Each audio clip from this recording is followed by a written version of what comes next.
அண்ணா போர் அடிக்குது வெளியில் போகலான்னு சொன்ன உனக்கு ஹெல்மெட் எடுத்துன்னு வர தெரியலையா உனக்கு?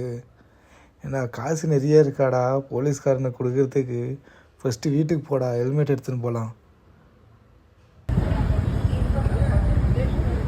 ரைட் எடு எடுப்பா போமா. ஏன் சண்டே இருக்கிற? சண்டேல ஃபுல் சண்டே தான் நீ பேசலாம். இப்போ ஐயோ நீ சும்மா நட.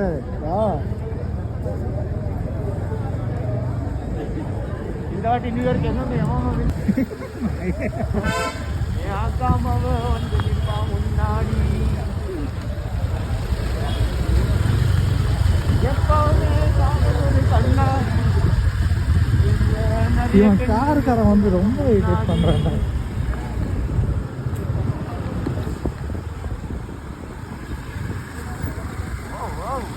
நைட் இல்லை நைட் ட்ரெஸ் வச்சுருக்கிறான்.